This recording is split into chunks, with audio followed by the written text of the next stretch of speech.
This episode is brought to you by Shopify and Brevo.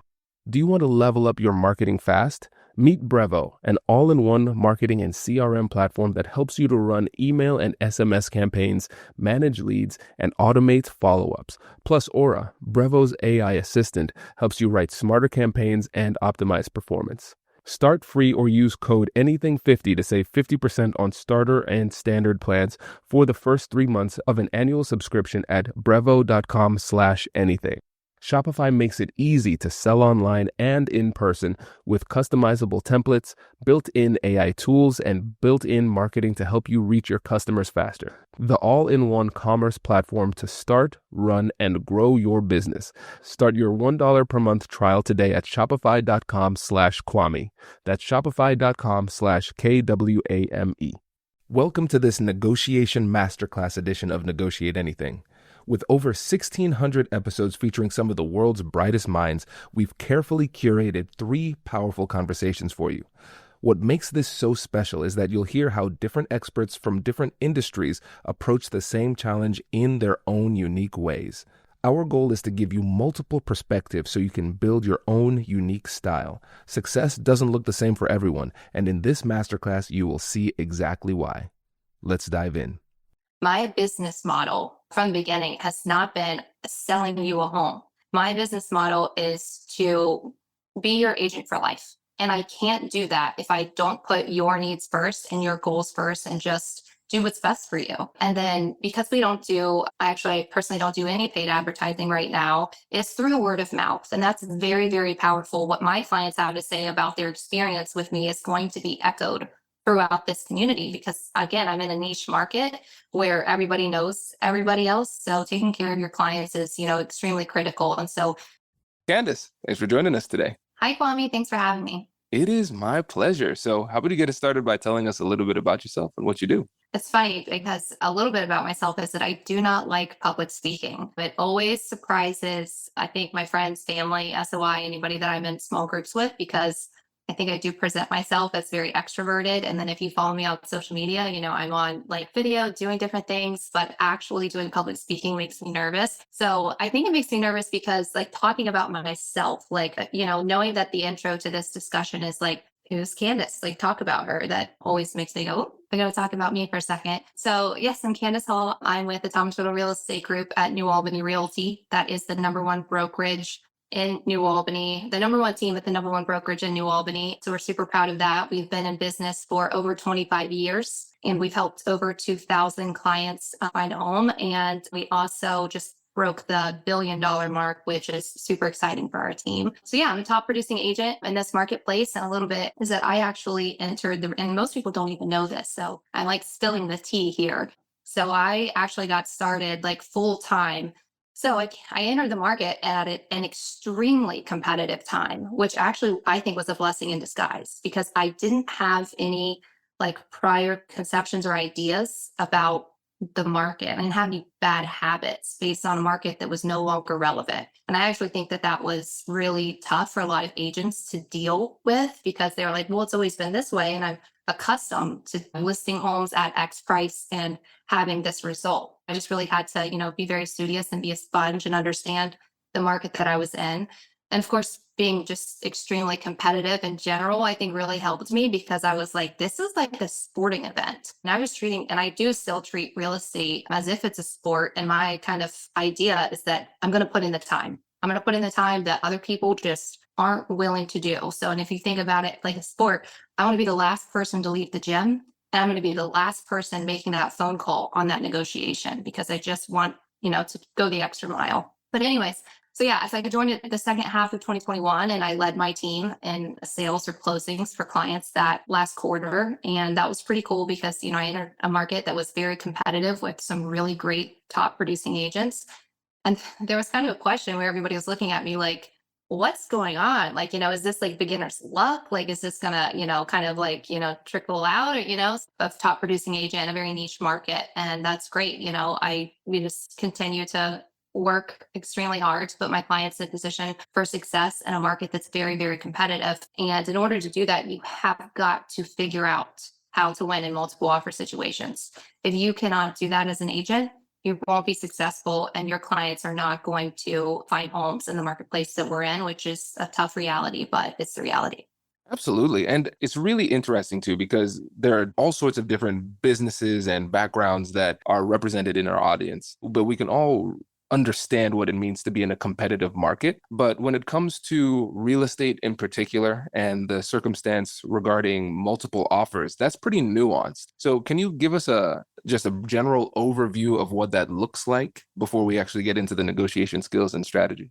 Yeah, so we're living in a state that, there are more buyers than there are homes that are on the market. So we are facing an inventory shortage and a housing shortage in many parts of the United States, but especially in central Ohio. And that's not something that's going to be corrected anytime soon. And I'll just make a little plug there that people that are saying, I'm going to wait to buy, shouldn't. Obviously, what's most important is that you find the home that you're looking for and that you're happy with, but waiting will cost you because it's a simple, principle of supply and demand. So what happens in these scenarios is that a home will come to market and that home will not have just one interested buyer. They'll have two, three, four, five, six, there are homes that receive 15 offers. And as a buyer, you need to understand and be working with an agent who truly, truly is an expert in your marketplace so that they can set expectations for you, but then also so that they can position your offer for success. And it's not always, the dollar amount. That's very important to understand because my clients, our offers are often accepted over other offers that had a higher dollar amount. And I guess we can get into that a bit later about exactly what I'm doing to make sure that my clients are successful and our offers are accepted. But yeah, so we're in bidding wars essentially. And I do think that it's a really great kind of takeaway for anybody who enjoys negotiations because it's understanding how to position yourself for success if you want something that somebody else wants. And you're going to be in situations like that for negotiations. It's not always just you have a conflict and it's you versus them. It could be you have this is the goal and there are two people jockeying for that goal, three people jockeying for that goal. And I often always go to kind of like sports because I feel like I'm in this kind of competitive race to accomplish a goal. Absolutely. And I think the analogy, it works because it's multiple people competing over scarce resources. And then that's when the competitive nature starts to come in. And a lot of times that can cause a lot of emotionality. And that's why it's so important to have an expert on your side who can help you guide your strategy and your approach. And when I think about this multiple offer situation, I'm thinking about the expectation setting for clients. You mentioned that. So managing their expectations. And then after you manage those expectations, creating a competent offer that's actually competitive. And then we get into the negotiation side. Can you speak first to the challenge of managing client expectations in these markets? Absolutely. It's funny because one of the things I was thinking about is, gaining influence. And my ability to gain influence actually starts with being recognized as an expert in the market in which I'm selling homes. So my clients who aren't even my clients, just people follow me on social media that live in the community and they start to think of Candace Hall Realtor as the realtor you're going to go to buy or sell a home if you need to in New Albany. So I'm already starting to gain that influence very early on. Oftentimes I'm being connected with somebody through social media, but very oftentimes it's through somebody else in the community or a referral. And then they've seen my work. They see what I do. They see that I'm winning for my clients in this marketplace. They see the caliber of homes that I'm selling. And that already kind of sets the foundation of some trust. Of course, I think the biggest thing in these scenarios is the clients want to know that they're working for somebody who has their best interest at heart. My business model from the beginning has not been selling you a home. My business model is to be your agent for life. And I can't do that if I don't put your needs first and your goals first and just do what's best for you. And then because I personally don't do any paid advertising right now, is through word of mouth. And that's very, very powerful. What my clients have to say about their experience with me is going to be echoed throughout this community because again, I'm in a niche market where everybody knows everybody else. So taking care of your clients is, extremely critical. And so I have that foundation of trust and they can feel it. They can sense it. One of the things too, when I'm thinking about, being on a podcast talking about sales and negotiations, my opinion is that authenticity is the most important thing. People are going to sense if you're trying to pull one over on them or be salesy with them. You have to be of service to the client and find out what they need and how your skill set is going to help them achieve that goal. What I love about this is that we are right down to the fundamentals. We're talking about building trust and being authentic. And I think a lot of folks who are in business trying to negotiate, they're trying to find these one-liners, these zingers, these little things that they can say and do. But those persuasive endeavors will fail if you don't have a foundational level of trust. And a lot of times they might say that these negotiation strategies or expectation management strategies with their clients are not working. But I think if you rewind the tape and go all the way to the beginning of the relationship and you realize the problem isn't the strategies that you're using down the road, the problem is the fact that you don't have a strong relationship that is built on trust. And so you've been able to mobilize that in a way that has led to financial success, and you've been able to close these big deals. But again, it starts with trust. So what is it that you're able to do early on in your relationship with the clients that really starts the ball rolling of positivity when it comes to building trust? I think just getting to know them and understanding what their family needs. So, asking questions and being present and just coming from a position of service. That's so important. And my background in hospitality, I think, has really helped me there. And it's just something you can feel in your interaction with somebody. If my clients are getting the sense that I genuinely want what's best for them. I had a phone call with somebody yesterday. And, they're talking about selling their home and they're in a situation where do they sell it now versus do they sell it next year? Their instinct, I'm sure, is that I'm going to tell them to sell it now because that's what's best for the salesperson in the situation. But I always table that. I don't care what's best for me ever. I care what's best for that client.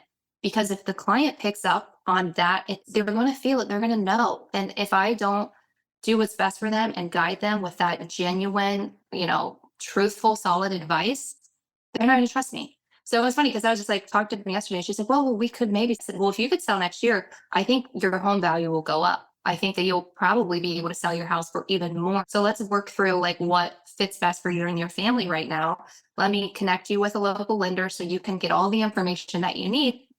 And that was it. I established a relationship and somebody who trusts me and knew that I wasn't going to, say, well, right now it's the best time to sell and then tell them some, reason why they shouldn't wait until next year. But I guarantee you, if that person waits until next year, they're going to tell their friend or family member how I took care of them and I'm trustworthy. And they're going to be thinking of me when real estate is on is top of mind for them because it's just, it's something that as human beings, like innately, we know when somebody is trustworthy and worth referring our friends and family to. When you think about the trust equation, one of the things that pulls away from the level of trust you have with somebody else is how self-interested you are. So if they look at you and they say, oh, she is all for herself, that's the primary focus, it's going to diminish the levels of trust. And so breaking those patterns and not talking about the money first, actually showing that you care about the person and building that relationship, it's a great strategy for building trust, but it's rooted in authenticity and true caring for the other person. You can't really fake this. You have to genuinely care. And once you get them to that position where you have that level of trust, now let's say we're getting to this negotiation. Let's say they look at a house, they love this house, but it is a very nice house and multiple offers are coming in and they want to put in a bid that you disagree with. Now, when it comes to having that negotiation with your client, how do you work through that with them to position yourself to put forward the best offer? Yeah. So there are many times where I tell a client, so for example, if a house hits the market, we go see it, they like it. Let's say the house is listed for 500. I'm very early on setting the expectation when they're viewing the property, what I think the property is going to sell for. I'm saying, hey, I want you to know the lens in which you should be viewing this home is that this is actually a 550 to 575 home. So that when they're in the house and as they're getting, just like we love it, they need to remove that sticker. And then it's also just education, just letting them know that the most effective strategy in this marketplace is to conservatively list a home, to elicit multiple offers. And I tell them, hey, as a listing agent, this is what I would do for my clients to elicit multiple offers. And this is how it's done. This is the psychology behind this approach in the current marketplace and why it works. Because what happens when you conservatively list a property, so this is just, I guess a nugget for any listing agents or anybody who's thinking about wanting to become a listing agent. Conservatively listing that home will ensure that you receive an offer early on. The biggest risk that a home has that comes to market in our current marketplace is the risk of receiving a stigma because there's no offer the first weekend on. If that happens, the market goes, there's something wrong with that house. So to ensure that that doesn't happen to the listing, you conservatively price it. So as a listing agent, what I'm doing is I'm working to tease that first offer out. Once I get the first offer, now I have market validation. Now everybody else that's interested in that home says, I knew it. I knew that home was a great home.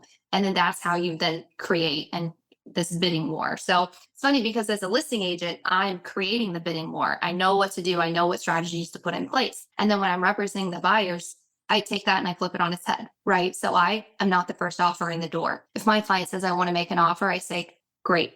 There's a lot happening, but what I'm really enjoying is the process, the strategy that you're bringing to this too. Because what I see a lot of people do is when it comes to managing expectations, they wait until there is a divergence of those expectations that is very clear. And it almost boils into a conflict, or it is a conflict, and then they have to work backward. They're playing from behind. But what you said that was really insightful is you start setting the expectations as soon as you start working with the clients. So as soon as you establish that rapport, you build that trust, and then you start to look at these houses. And then as you're going through these houses and they're starting to fall in love with the houses, you're saying, hey, listen, I know this is what the list price is, but you need to be prepared. If you want to compete for this, it might have to go higher just because we're in that type of market. And so that helps you to make that future conversation a lot easier because you've done a lot of the work. And I love what you talked about when you were mentioning the interaction with the other side too, because again, it starts off with the same thing, building trust and rapport. The person feels a lot more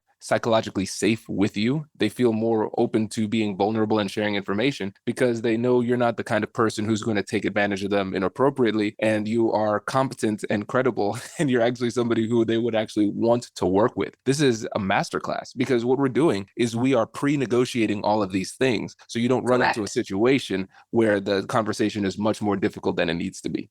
That is so, so true. I mean, and again, like people don't even necessarily understand what I do with my job, right? They just see like you sell a house and you write an offer for your clients. It's like, no, I am in negotiation wars. And the thing about me that has set me apart, just to, make it clear, is I don't lose. I don't want to lose. I won't lose. If my client wants the house, I'm going to pull all the strings. Ultimately, it's going to be up to them, but I'm going to do every single thing that I can to make sure that they're successful. And I will also say the times in which where I'm in a multiple offer situation and my client doesn't come out on top, it's because I've said, hey, this is what it's going to take to win. And they say, I'm not comfortable with that. I say, okay, let's go with the offer that you have. And so we still write it out. They make the offer that they feel comfortable with. And what it does is they still may very much so trust me, but they still need to experience it in the marketplace. And then they'll say, aha, like I get it now. Like I went through that. Candace told me everything that was going to happen. And even though I trusted her, I just wasn't ready, and I thought maybe I could get this deal at this price. And now I've actually experienced this. And that is very powerful for me as an agent. I tell the agents that are on my team, like, that's a part of like building the trust with the client. It's going through that process with them and understanding that, in the long run, it's still going to serve the client and you haven't broken that trust. Are you ready to take your business marketing to the next level? Meet Brevo, the all-in-one marketing CRM platform built to help you connect with customers, boost engagement, and grow your business smarter. With Brevo, you can manage all of your customer interactions in one place, nurture leads with their built-in CRM, reach your audience through emails and SMS, and keep them coming back with powerful automations. But here's where it gets really exciting. Meet Aura, Brevo's AI assistant. Aura helps you craft smarter campaigns by suggesting personalized content, optimizing send times, and even analyzing performance data to help you improve your strategy in real time. It's like having a marketing expert on your team 24/7.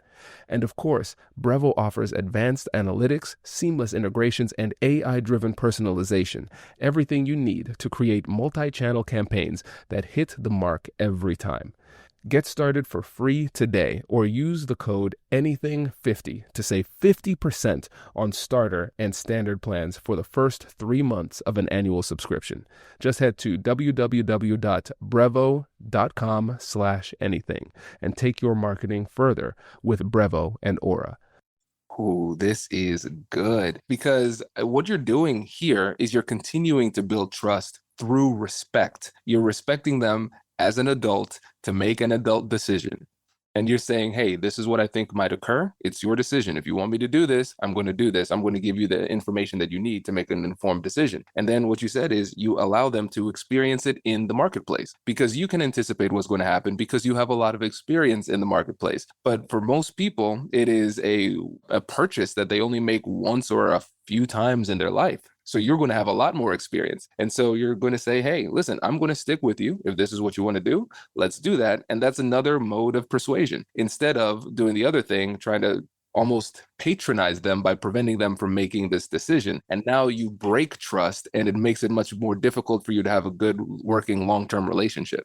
Yes. And I think that's something that I've seen agents not understand. This is what I think will happen. But ultimately, like, you're making the decision. It's up to you. That's so critical that you're not frustrated with them because they're not doing what you're telling them as the expert. Ultimately, there are certain people that they just conceptually don't want to pay above list price for a home. So what happens in those scenarios is I even set the expectation. And okay, that's great. What we're going to need is we're going to need to adjust maybe your expectations for what it is you want to buy.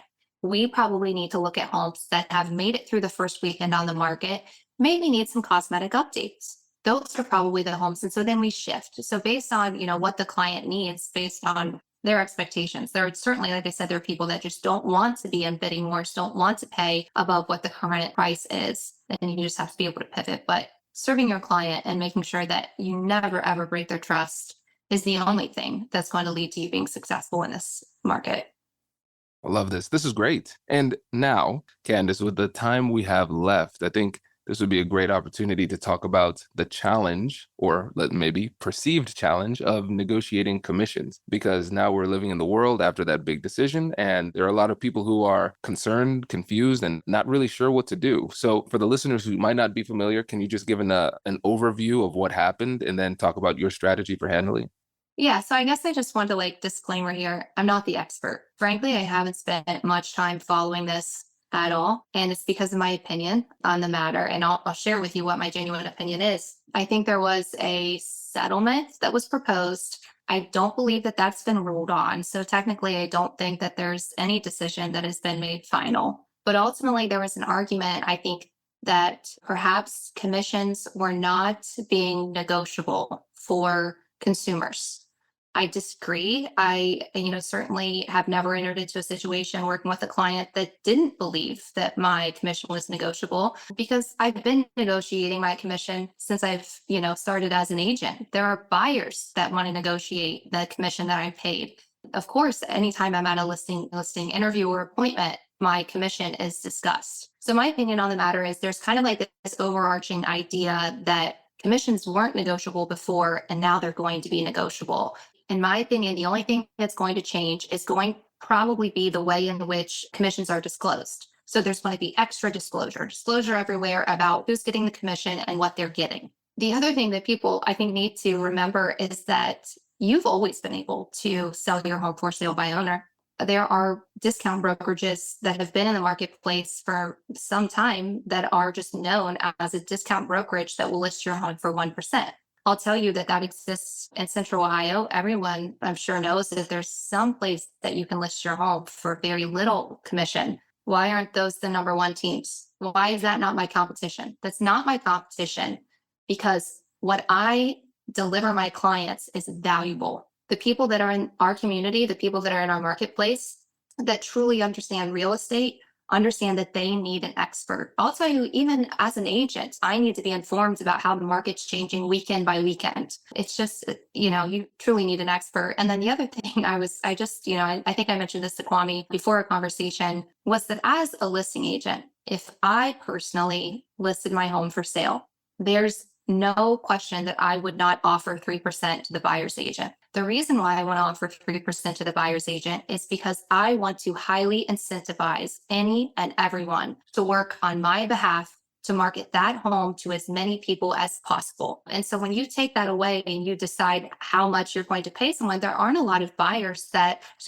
agents that would necessarily be willing to work for free or work for very little based on the amount of time and hours that they have to take away from their family to make sure that a buyer has a home. So that's just not something that I would do. I will tell you my opinion that there are times when I say, why is that house still on the market? And I'll look at the remarks. It's because, in my opinion, they're offering 1% to the buyer's agent, or they're offering nothing to the buyer's agent. You can't just demand that people work for you for free. You do need to pay people for the services that they provide. So yeah, I just think that that's always been an option in the marketplace. And there is plenty of research that also supports the difference between listing your home for sale by owner or at a discount brokerage and the amount of money that a very seasoned, talented, skilled agent is going to be able to get you for your home. And it's more. This is a great breakdown because it kind of shifts the perspective from panic to just another simple negotiation that we have every single day. And what's really great about this is that we're focusing on the incentives. Incentives drive behavior. And so you might say, all right, I want to just lower everybody's commission to almost nothing so I can take more for myself. Well, we don't think about what behavior we are incentivizing then, because then it makes it less likely for people to want to work with you or even make offers onto that house. And I think that's an element of this that people are not really appreciating fully. And then also just in the way that you responded, there was confidence in the way that you responded because you're confident in the value that you provide. And if you can just really have that confidence and speak confidently in that way and deliver what you just said in the same way, people would say, oh, well, I did not think about that at all. I was looking at it only through one lens and didn't consider the consequences. Yeah, I'm good where we are. And then the other thing too, we have to remember that sometimes the worst outcome for a negotiation is a sealed deal that never should have been done. And sometimes you find yourself saying yes to things you never should have said yes to. So if you're a realtor and you don't feel comfortable with this, just say, I'm not the person for you. Best of luck. And if you change your mind, come back to me. And I think that delivers a lot of confidence as well. Yeah, that's so true. I mean, there are times where, yeah, I go into listing appointments and I'm willing to lose that deal, lose that, I'm obviously, I want to work hard for that client and tell them everything that I think I'm going to be able to do for them and how my skill set's going to leverage their home and how I think that I'm going to sell their home for the most that it could possibly be sold for. I speak to the records that I've broken and the communities that I've sold homes in. And if it comes down to them for who's willing to do it for less money, I'm probably not the agent for you because I know how much time and effort and the value that I bring to the table. And I don't need to discount that. It's time and so much time away from my family. It's so funny. My son's always like, oh, you're always working, you're always on your phone. And so that's valuable. It's important to me that I'm compensated for my time and I know what I have to bring to the table. But in these scenarios, you certainly as an agent better be prepared to explain the value that you bring to the table so that people are educated and they understand why it is that they need you. This is a perfect example. This was perfect. My client, I have a friend in the community. She connected me with her dad who wants to buy a home. And I showed them a property, started, had a meeting with them, showed them a property, just my usual kind of going through the, initial introductions and beginnings of working with a client. And she was on a group text and she said, that her dad was interested in a new build. And there are plenty of people who understand that in a new build situations, you can usually work with the sales consultant or sales rep for that community. And you could. And she asked me, my dad wanted to know why we would need your help in this scenario. And I said, hey, I think you could probably get by with not having an agent work for you in this scenario, assuming everything goes well. Assuming everything goes well, it's probably okay. The risk that you take is that everything doesn't go well and you don't have somebody that's able to negotiate on your behalf and look out for your best interests because you haven't gone through this before. So it's almost like when you hire an attorney, like you could do it. You can do anything without representation, but you have to understand the level of risk that you have there. So it's funny because I said that assuming everything goes well, you could absolutely do it without me. I think you need an agent if things don't go well, if things aren't getting done on time, if the contract's not being followed. If you go to the inspection and things weren't, done properly, you need someone in those scenarios. That's why I think you should consider working with an agent. And she texted me back. She said, great, my dad says we need you. Thank you so much. But just they needed to understand, like, why would we, have you involved in this scenario? So yeah, you certainly have to be able to understand what it is how you're going to be able to serve your clients. But no, I'm not worried. I think, it is, I don't want to say like clickbait, but people that don't work in this industry and don't understand just it's this news, this what's like on the radar this week, right? So I think that after everything goes into place, we're all going to see that this was always an option. But I think the argument in this scenario was additional disclosures perhaps needs to occur so that it's just very in your face where the commissions are going, who's paying them, how it works. Love it. No, this is great. This is great. And it reminds me of one of my favorite sayings in law. They say the person who represents themselves has a fool for an attorney. And so, I mean, I'm a business owner. A&I is a business. I have lawyers who work for me, right? That's hilarious. I'm not going to do my own stuff. We're going to miss things. We're too close to it. We don't have the right perspective. And then even in now bringing it back to what you said here, it reminds me of the Dunning-Kruger effect. So a lot of times the people with the most confidence are the people who have the least knowledge because they don't know enough to understand how challenging it is. And so people might say, okay, I can handle this. And then they start trying to handle it and they very quickly realize I cannot handle this, especially when you consider everything else that is happening in their lives. So I think that is a great response. And I'm just thinking about this as a great piece of like coursework in literature for agents who are trying to learn how to negotiate and just get better deals, but also have better relationships with their clients too. So Candace, I really appreciate you coming on the show. And before you go, can you remind the listeners about you and how to get in touch? Yeah, well, first of all, thank you, Kwame. This has been so enjoyable for me. It's not every day that I get to sit down and actually talk about what goes on behind the scenes. My clients, see me in that face-to-face interaction. They see me closing deals, but they don't know how much time I actually spend on the back end, building rapport and working on relationships and doing all these things to make sure they get, their dream home when they decide that they want it. So thanks again. So I'm Candace Hall. I'm with the Thomas Riddle Real Estate Group and New Albany Realty. If you want to get in touch with me, follow me on Instagram at Candace Hall Realtor. Hopefully my spelling is somewhere on here, but it's Kandis. I spell my name a little bit differently, but would love to help you. And if you're an agent that's struggling in this market, definitely, connect. And, it's always fun to talk about negotiations and how we can get together and leverage the skill set that we provide our clients. Just, keep bringing our industry forward. This was really, really great. Really appreciate you coming on the show today. Thanks, Kwame. That was the first part of today's masterclass. Up next, we'll hear from another expert with a different approach, giving you even more strategies to add to your toolkit. Let's keep it rolling. It all depends on the person. Like, who are you speaking with? Some people I could instantly have a candid conversation with, like, bro, your house isn't worth 2.7. Like, your house is worth 2.2. Other people might be a lot more sensitive. Maybe they're super emotionally attached to their house. Maybe they don't want to hear they don't want to hear no. Maybe they just want to hear yes. And so you're like a therapist, you're like a psychologist, like you're working all these different spheres to figure out, who am I working with? How can I communicate with them effectively? And how can we arrive at the conclusion that helps them, helps us, helps everyone? Nico, welcome to the show. Thanks for having me, Kwame. Yeah, it is our pleasure, my friend. So how about you get us started by telling us a little bit about yourself and what you do? Yeah, absolutely. So I do real estate with Maurizio Umansky. I work at the agency here in Los Angeles. Our office is in Beverly Hills. So I'm a real estate broker. We help clients buy and sell real estate. And obviously negotiation is a big part of what I do. So me and Kwame actually met at one of the agency's seminars. If you haven't seen Kwame speak publicly, he's absolutely incredible. I was captivated and we just became fast friends. And now whenever he's in LA, we hang out and he destroys me in chess. So that's our relationship. I love it, man. Listen, I wasn't going to say it, but you said it. So yes, listeners, this is great. Nico and I, we vibed immediately. So I had a great time with the agency events in Austin, Texas. It was a great keynote. I tell you, your team, the atmosphere that you all were able to create at that event, I mean, it was just indicative of the cool culture that you've put together. So it must be cool being part of that team because you started...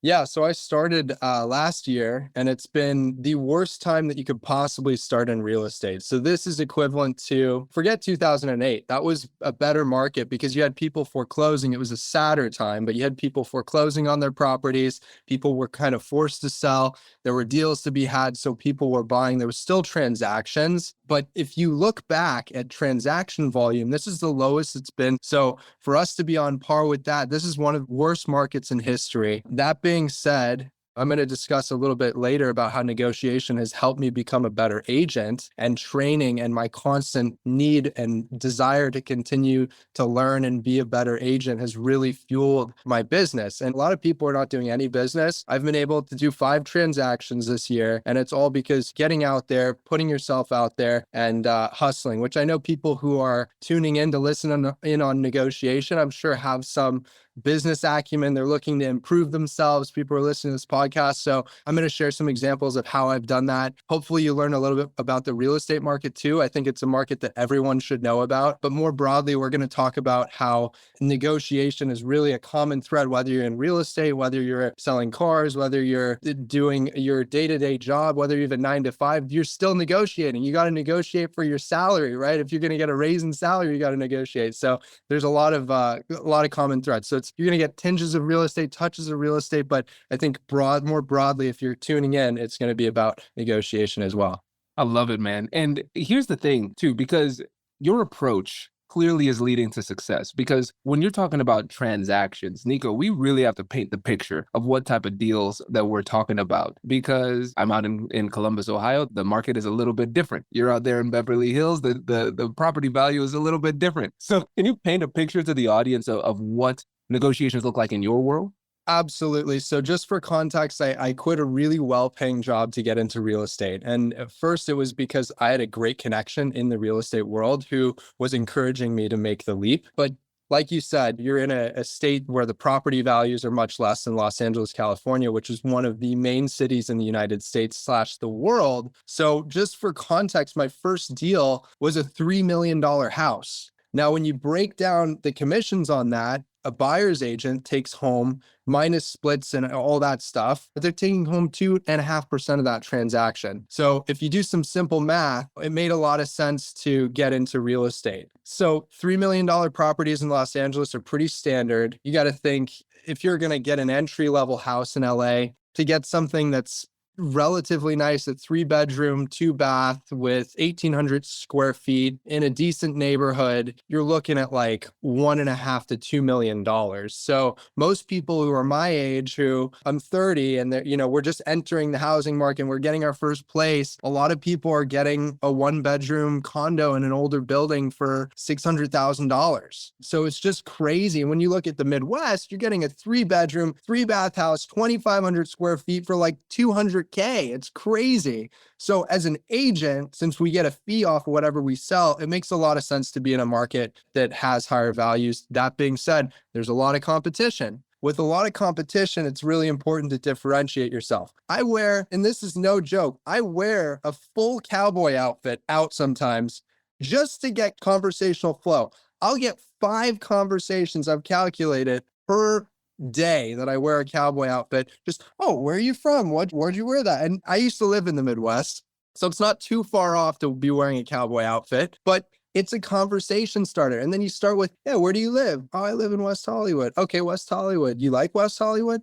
Yeah, it's cool. Oh, where would you live if you didn't live in West Hollywood? I'd live probably Long Beach. I don't really like LA that much. Oh, do you own in West Hollywood? You renting? Yeah, I rent, but I'm probably looking to own a space. Oh, well, I'm a real estate agent. I'm going to give you my card. If you have any questions, let me know. I work with that area. So the cowboy hat, although it's kind of crazy and it's nuts, it works. You have to just figure out what works for you and go with that. For me, I'm a confident person. Like, I'm fully cool with who I am, whatever I want to do. Like, I'm my own best friend / #1 advocate. So you have an idea, execute it. Don't be afraid to execute it and move forward. So that's just a little background on how I think about real estate and life. And in LA, when the competition's so thick, it's not like I could just wear whatever I want and blend in and hang at home. Like, I have to make the effort to go out. I have to make the effort to put myself in places where I will get those victories and those wins. So, and a lot of it too is who you know connecting with your sphere. People do business and sales in different ways. There's cold calling, door knocking, which are all great methods and methods that I probably will end up doing more of as time goes on. But so far for me, it's been totally interpersonal. I grew up in Los Angeles, so I know a lot of people here, and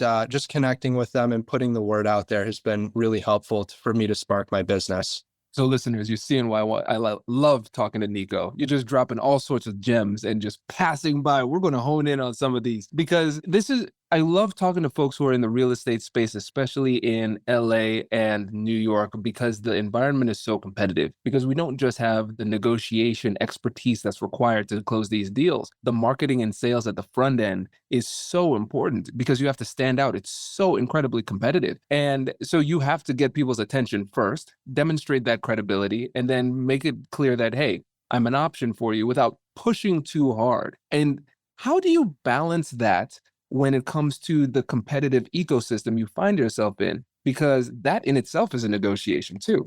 Absolutely. So the cowboy hat's great, but if you don't know shit about real estate, and pardon me cussing, I know your editor's going to have to beep it out. If you don't know anything about real estate, the cowboy hat doesn't matter.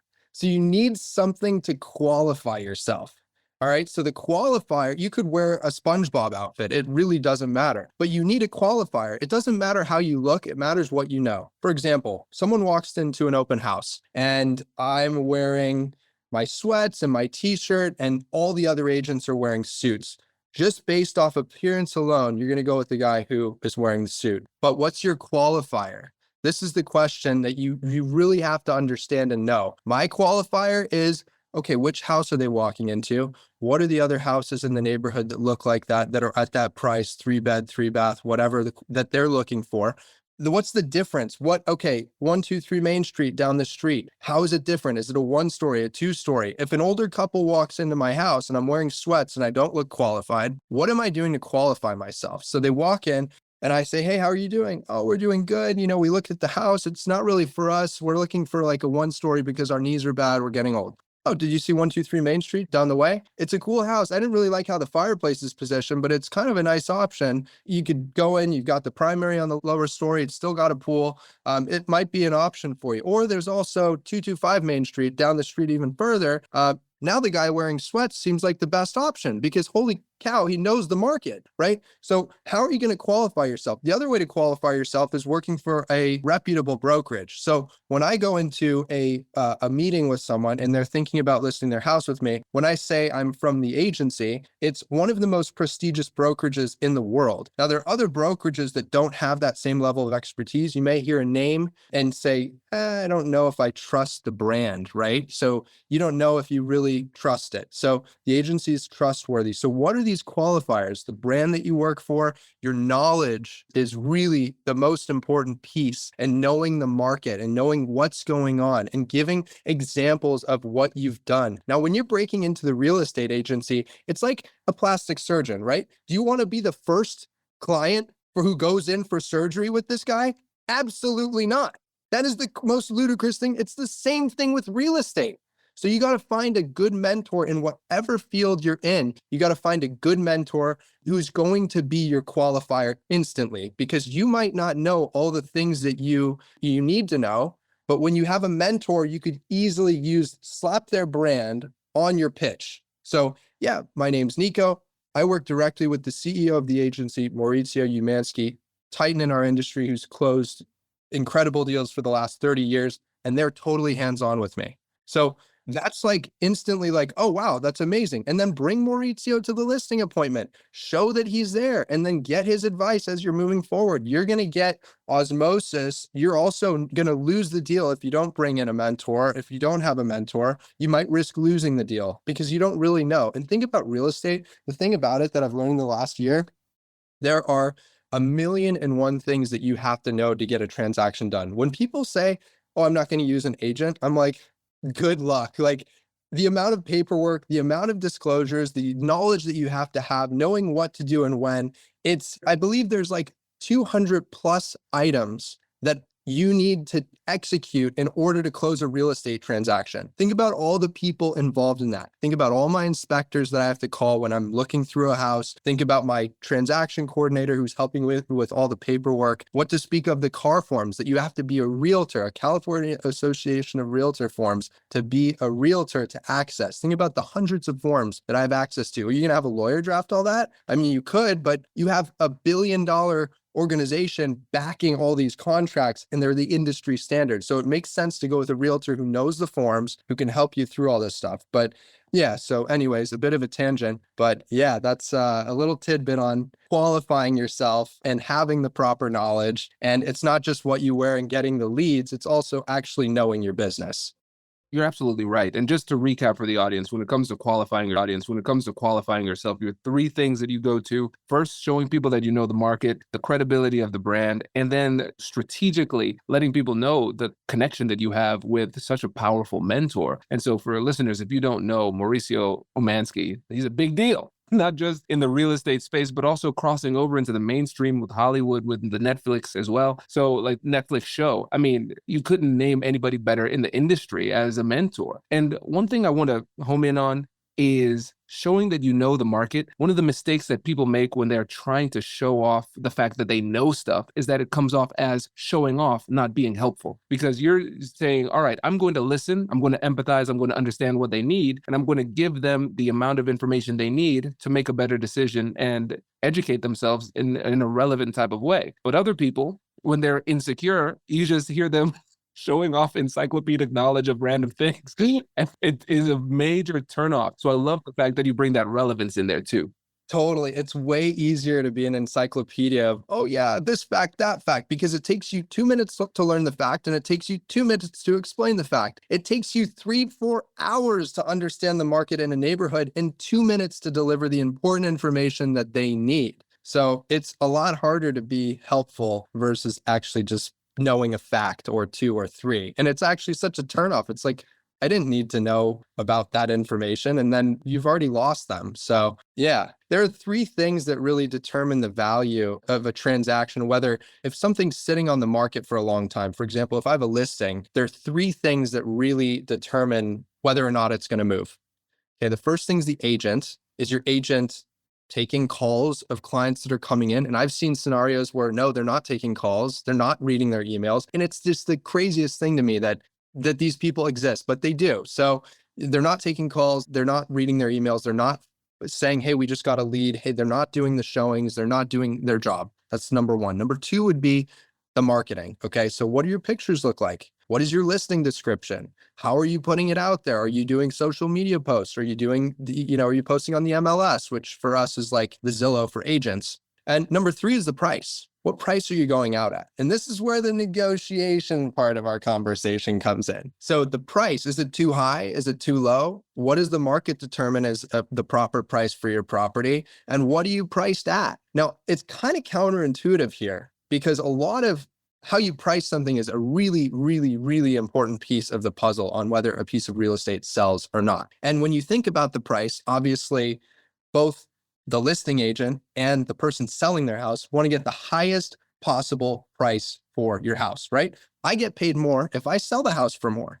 My client gets paid more if we sell the house for more. So we're both on the same page immediately that we want to sell the house for the highest price possible. So now how do we arrive at that number? A lot of sellers think their house is way more valuable than it actually is. It's a natural thing to think that they have the best house in the neighborhood. I don't know if it's an ego thing or what, but sometimes I say, hey, what do you think your home's worth? And they'll say, oh, I think it's 2.7 million. I'm going, this house is not selling for over 2.2 and the best day on earth. You know what I mean? So they don't really know. But what happens is, and the big issue with someone who thinks that their house is expensive and is attached to that idea, first of all, it's unrealistic. But more importantly, when you list a house, when I list a house and it's for sale and I go on the market at 2.7 when it's actually valued at 2.2 and we get 0 activity that first week, we get 0 activity the second week, third, it's sitting there. And you know what happens when it sits there? It racks up days on market. And if you know anything about sales, scarcity creates demand. When you have something that has sat there with no scarcity, no interest, no nothing, what does it do? You're already way priced out of the market. When you reduce your price, your days on market stays the same. And they're thinking, what's wrong with this house?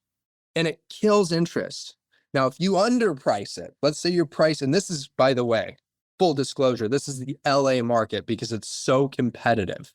If you price that $2.2 million valued house at, let's say, $1.9 million, you're going to have 70 people come to your first open house. You're probably going to have 5 to 10 offers on the house, and you're going to have leverage to say, hey, Bob offered us 2.1 million, and we have 3 other people who have verbally said that they're going to be offering, and I've let them know that we're already at 2.1 million. At this point, the 70 people who have walked through the house have emotional buy-in on the house, and now the price becomes irrelevant. Now it becomes this kind of bidding war thing. I hate to use that word, but it becomes almost like a bidding war, right? Where everyone's like attached to the house now and they want to win this house. So it's a really tough market to be in LA because of this. And agents will intentionally price the house a bit lower than the actual value to get a massive amount of interest. It helps offload the property quickly, and you're able to leverage different offers against each other. So it's an interesting thing. And this is where, like, I'm sure you have a lot of thoughts on this, but I'll let you go ahead and yeah, if you have any questions, Kwame, for me, well, I'm just going.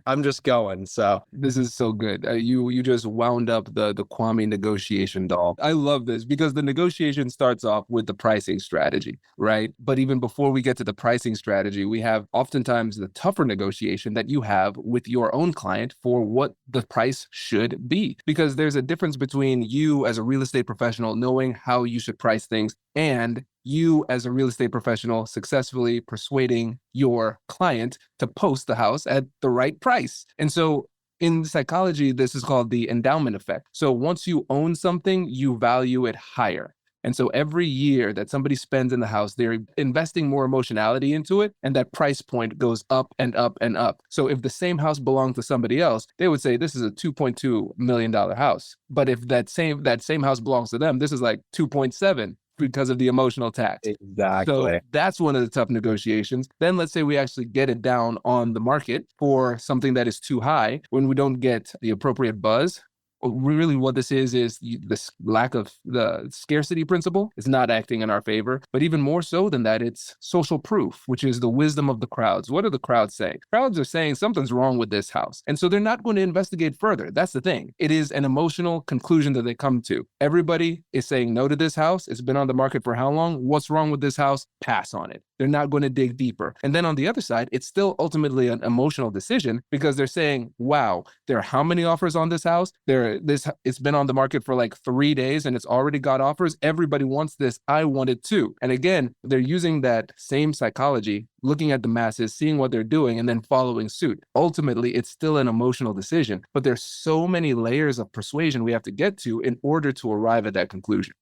Absolutely. At the end of the day, there's all these different strategies that you could use. At the end of the day, it really comes down to what does the buyer want and what does the seller want? That's the bottom line. So what's really important, and like you said, the first negotiation is figuring out when you're going to list a property, okay, how am I going to figure out and kind of back into this situation where the seller becomes more realistic? And that's a really sensitive conversation. That's a sensitive thing because this is something that they own. There also is a level of like mistrust with agents, right? Like, oh, is this agent, I don't really trust them or whatnot. That's a barrier that you have to overcome. But the most important thing when I'm thinking about going on a listing appointment or potentially listing a house for sale is, what is the client, like, what are their goals, right? Like, I want to hear their goals. Why are they selling this house? Sometimes I will literally tell them not to sell their house. You know, just yesterday, I had an appointment where it was actually a dear friend of mine who lives up in the canyons in this beautiful house. And they're concerned about fires because there are fires in Los Angeles and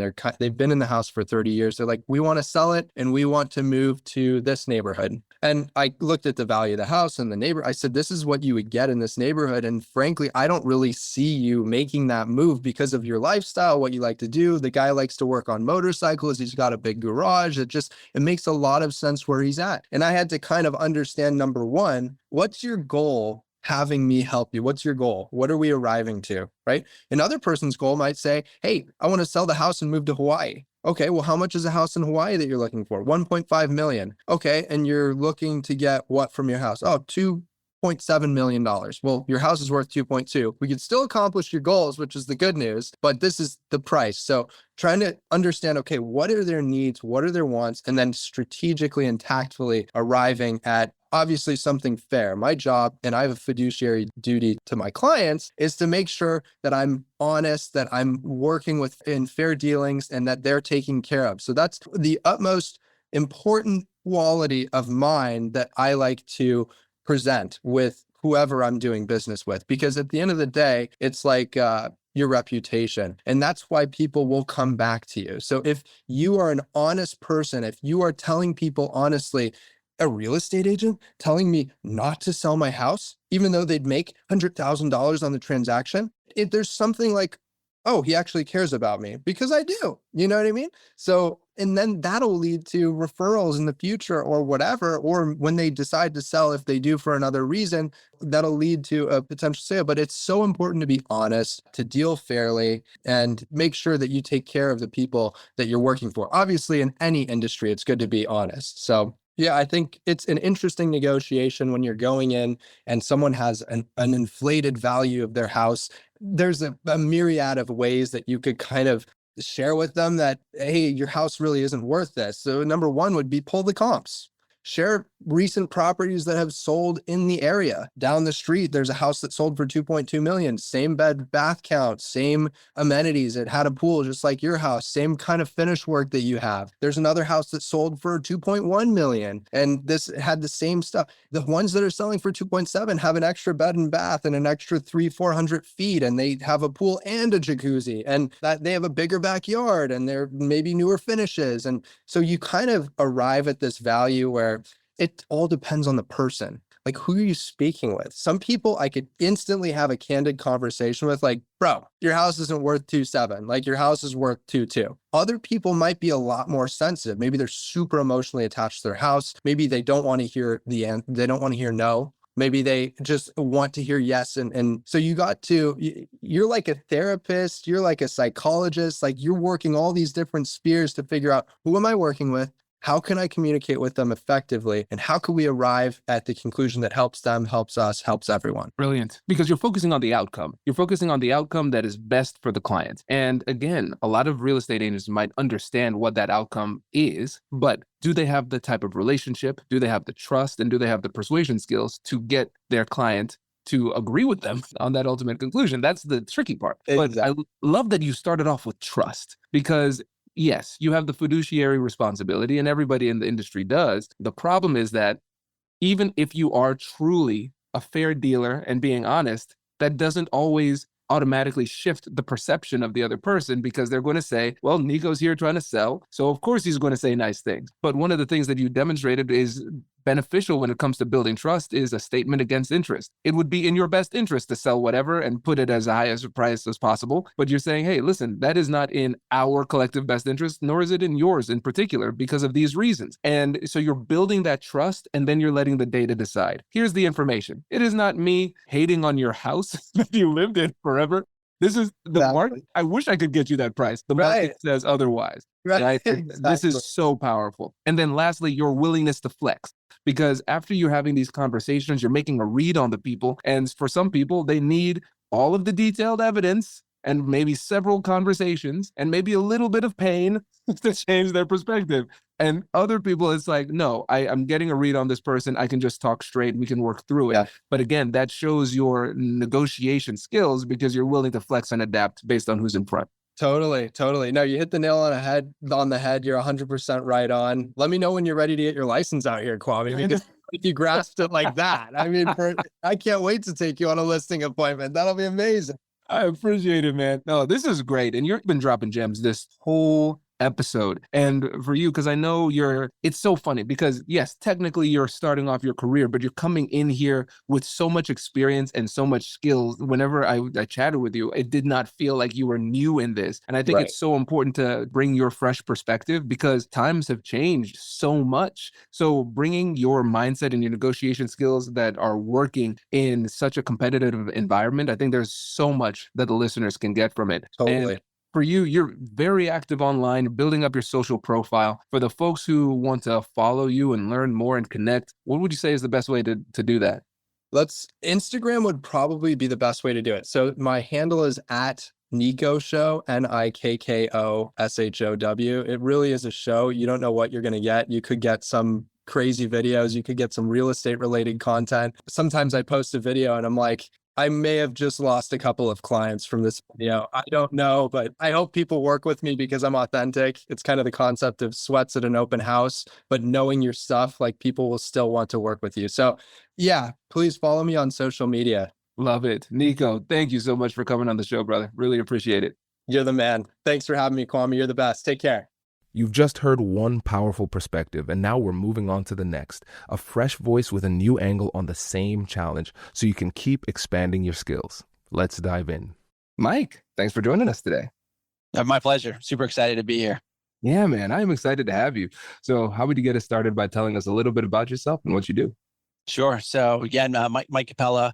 I lead a division of CBRE, which includes our business in Michigan, Ohio, Kentucky, and Pittsburgh. In addition to leading our business in Columbus. If you don't know CBRE, we're the global leader in commercial real estate services. So we touch everything from a commercial real estate standpoint, from managing properties to helping people find and lease space. And as you can imagine right now, with everything going on in the global economy, it's a fun and challenging time to be in commercial real estate. Yeah, definitely. And this interview is right on time. And listeners, I tell you, Mike was testing my discipline and restraint because we were vibing.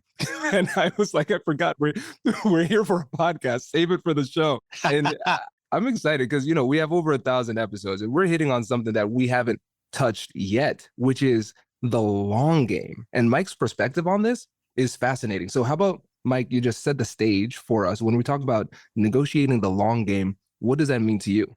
Sure. So, I think when we think about commercial real estate, it's a long sales cycle. So the transactions that we work on typically are going to involve multiple parties over multiple years. And we're usually working on transactions with a smaller group of people that we're going to see over the course of a career time and time again. So reputation and how we carry ourselves is super important. That credibility that we bring to the table when we're making recommendations or advising our clients on negotiating strategy is really built over, a career. And so when we think about everything, it really kind of comes down to the long game, not what's going to happen in a year or two, what's going to happen over 5, 10, 15 years.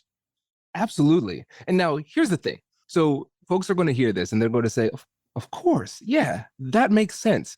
But then when it comes to the actual practice, we often forget this fundamental truth. So in the moment, what makes it so hard for people to keep this in mind when they're actually in the middle of the negotiation?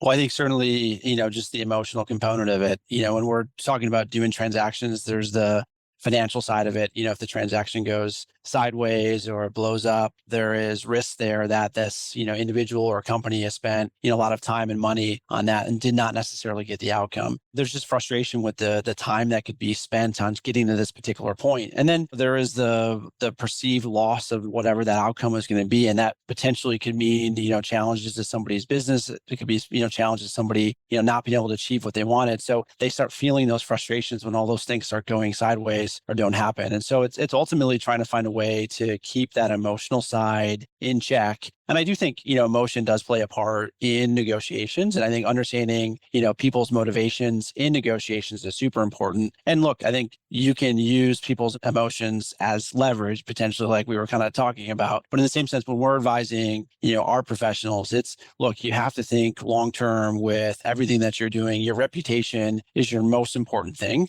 given the fact that you're going to be working on transactions with these people for probably the rest of your life. Absolutely. And the emotions, I tell you, Mike, every time we go into this, emotions come up. And I remember I was doing this one presentation with Sotheby's one time, and I had this survey I put up. I was like, what's the hardest part of negotiation? Emotion management or negotiation strategies? And it was 97% emotion management. It's like this frustrating, ever-present force that will have a massive impact on the negotiation. And if we don't understand how to manage it, both in ourselves and others, we're going to really struggle. And one of the things I like about your experience is that you are managing people who are high performing negotiators. And Absolutely. a lot of times you have to kind of talk them off of the ledge when those emotions start to take over. Can you kind of paint the picture for that? Yeah. And it's interesting. We spend a lot of time and energy training them never to hear the word no. And then I'm the guy that gets to come in and tell them no on something. It's always interesting. And I do at times have to ask them when we're negotiating or something like internally, do they really care about the outcome or do they just want to win this conversation? And by the way, that disarms them so many times because ultimately I think negotiations can be competitive. And so, for me, really trying to understand how invested in the outcome are they? Do they really want to see that and why they want to see it is really important. But yeah, you're right. I take more of a coaching role in everything we do with our professionals. I'm not actively involved in their negotiations with, occupiers or owners of real estate, but often they're coming to me when they're trying to think about the strategy of moving a transaction along or keeping something from potentially falling apart. Some of the things we do is to understand, like, are they just, do they need to vent? Because I do think one of the things that we offer is that opportunity for them just to get that steam off their chest. And that is a helpful thing. And that really does help keep the emotions in check because we all carry an ego around. And when you get into these things, especially with very successful people that have gotten really incredible outcomes, they do think that they have an ability that other folks don't. And so when that ego is not recognized or bruised, it can be challenging. And when I use the word ego, I wouldn't say that our folks have an outsized ego. I think we all do. I just think when you're in those complex, high pressure negotiations, one of the things you have to be really aware of is like, is your ego hurting or helping you in this negotiation? Absolutely. And when you think about building the best negotiator, there's no such thing as the best negotiator. Just let's say an effective negotiator. Let's think of it kind of like a recipe. It will call for a little bit of ego. It'll Totally. call for a little bit of competitive spirit. But then if you add emotions to that, sometimes like we accidentally dump a ton of ego into it. And then we end up with a dish that's not that great. And so you don't want to like pull away those things because that's part of what makes them great negotiators. It's about balancing it. Yeah, and I think what we find when we are really high performing is that we have teams of people providing advice to our clients. And so usually a lead there. But I find that when we have a team of individuals surrounding a client or working on a particular project, that does provide for a lot of diversity of thought and then really just a more balanced, strategy, given the fact that it's not necessarily just one individual. Oh, let's talk about that. That's really cool because I think, again, when we think about negotiation strategy, a lot of times we don't think about the composition of our negotiation team or fully appreciate that we are, in fact, negotiating as a team. Let's break down this kind of team sport aspect of this because if we can understand it, then we could really utilize that diversity of thought with intentionality. Yeah. So I think you got to diagnose one, how many parties are involved in the negotiation? What's the outcome that you're looking to achieve? What's the complexity of it? I do strongly believe that you have to have somebody that takes ownership of one side of it. So it can't be, multiple opinions, but an ideal team setup would be where you have a lead, our client or whoever is serving understands who that lead is, but can feel comfortable tapping into some depths of other resources to get, varying but similar opinions. And I think that diversity of thought that we bring there is really, really helpful when our clients are essentially usually more than one person making a decision as well too. And so I think one of the things that we've seen that's really changed in commercial real estate, especially on the, like when I say occupier, that's large tenant side, is that there's really not one person making that decision. And so if we were to talk about like office occupiers, folks that are going out and setting up headquarters for office space, before it maybe would just be really the CEO and the CFO that were involved in that type of decision. And now the probably 10 people that are involved in that, where you may have like the CTO, there's certainly the CFO and COO and all your C-suite, but the people team or HR now is way more involved in those types of decisions. And so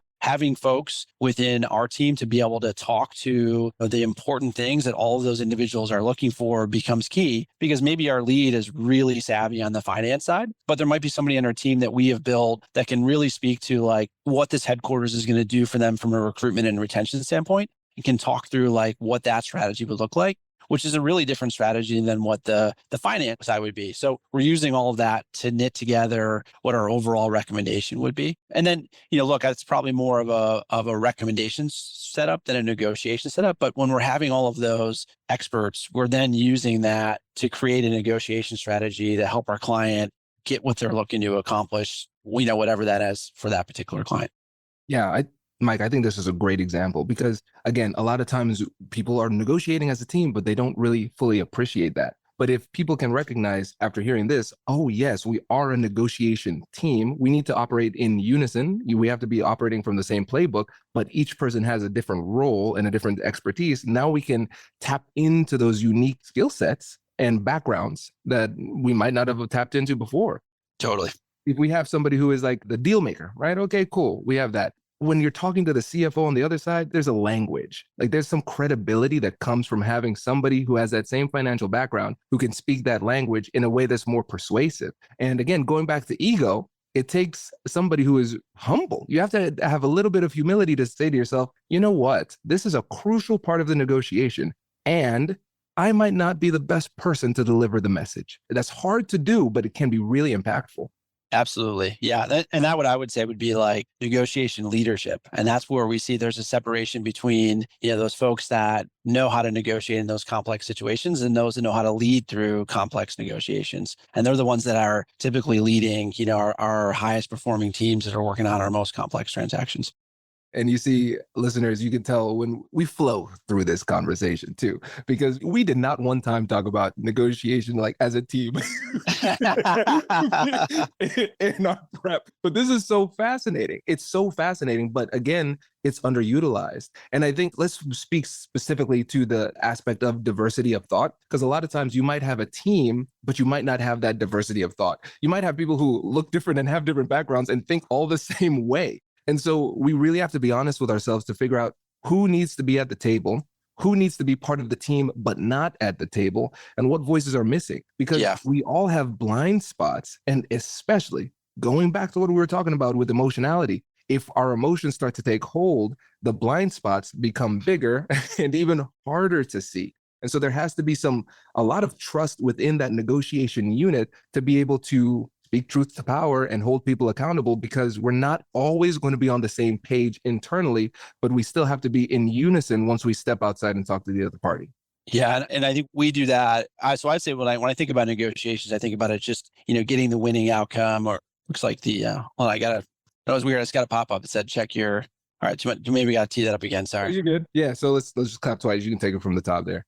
Okay, so when we think about the negotiations, I kind of think about, winning or getting that winning outcome for our client or for our team. And we do that through asking lots of questions from the other side or from our client to understand what we need to do and what we need to who we need to bring to the table to create that team, because every situation is going to be really different. And I've always felt that the first conversation, you build rapport through asking the right questions. And that really can show people your style, your inquisitiveness, how thoughtful you can be. And then you use all of that data that you bring to build the team that is going to have all of the resources that you're going to need to solve that problem or win that negotiation for your client. And so if you're not asking those questions, and if you lead with just kind of making recommendations or talking about the things that you've done, I often find that you're not going to be able to have that diversity of thought. And so when we ask those questions, ideally, it's coming with, how can we really get to know this problem or this client as well as we can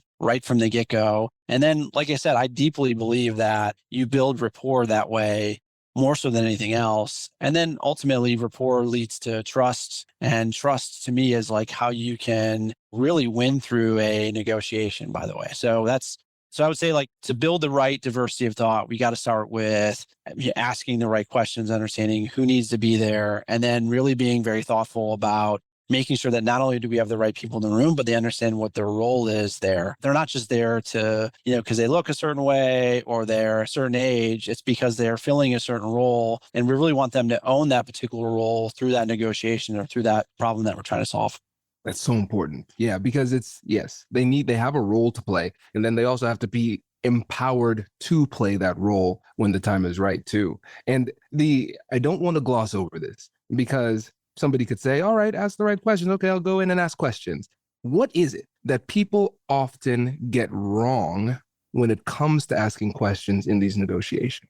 So I think that they don't ask the thoughtful questions. I think that they ask the really kind of tactile questions that everybody would ask. And so like in our business, it would be, what are like the, when's your lease up? Or, how much are you paying? Or what is your budget? And not really like, hey, what will this real estate decision do for you? Or what happens if it goes wrong? Or what are you trying to accomplish by this? And what was a successful one that you did in the past? And really trying to understand, because there you start seeing what are the drivers behind them making this decision. And by the way, we were talking about emotion before too. You'll usually see in those types of, situations, they're going to talk through something and probably provide like, hey, it was the last transaction was really, really stressful because this thing happened. And then this created this thing for me. And we weren't able to hit our goals or hire our people. And they show an emotional side of it, which you then can then to, make a recommendation or to build your kind of negotiating strategy.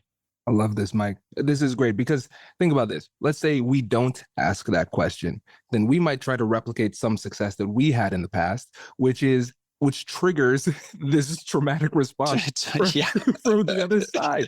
And there have been so many times we can think about it in our personal and professional lives. We're sitting here, we're doing our best, we're trying to be a fair player in this thing, and somebody assumes the worst, and we don't understand where this emotionality comes from. And then we just say, this person is crazy. No, write them off, right? No, you might have stepped on a landmine and you didn't realize it. And so I love the examples that you gave because somebody might say, why would I ask what they're trying to accomplish? They're trying to buy a piece of property so they can make money. Why would I ask that? And our ego can sometimes get in the way of asking some of the most profound questions because sometimes the most profound question is the simplest question. And the simplest question often never gets asked. It never gets asked. And I find that too, just from from a coaching standpoint, where I'll come in and be like, ask just some of those simple questions. And sometimes our folks just haven't thought of it. They maybe moved through fast or something and didn't think about that part of it. And so I really kind of start asking very kind of just basic questions to understand, why are we here? How do we get here? What are they really looking to accomplish? And as I said before, I do think that our most skilled negotiator, some of our most successful people that navigate complex negotiations, they really do ask a lot of questions and then think about data, those answers to build the team or to come up with a negotiation strategy. Absolutely. And when you start to ask these questions, you start to flow a little bit. You get that rapport. And like you said, it builds trust. And from the outside looking in, it might not seem like much action is happening. We're talking about these, I'm using air quotes aggressively, listeners who are audio, simple questions, and it doesn't look like much action is happening. But then when you project out into the future and you recognize that one of the most persuasive tools we have in our tool belt is trust, and we've taken the time to build that systematically, now those stickier, more difficult elements of the negotiation become just a little bit easier, and the skills that we have become exponentially more effective. Absolutely. And what I don't understand why people don't ask questions is that most of the times the other party loves to talk about themselves. I mean, who doesn't like to answer questions about themselves, about their strategy, about their business, about their family? And it's something that I often find that sales professionals forget about, that the other side, loves the fact that we're interested in them, that we want to help them, we want to get to know them. And we really should be using that more often. Absolutely. Oh, Mike, I love this. This is great. This is really great. And I think for me, one of the most fun things about this is like, no clue where the conversation's going and which is such a cool place. This is amazing, man. Listen, I appreciate you. I appreciate these insights. Before you go, remind the listeners about what you do and how you can help. Okay. So we're CBRE. We're a commercial real estate services firm. So, wherever you're listening, we probably have a CBRE office. And so if you need, help on managing your property or looking for property to buy or dispose of, we're here. We're very consultative and we're here to help. Appreciate you, man. You were awesome. Thank you.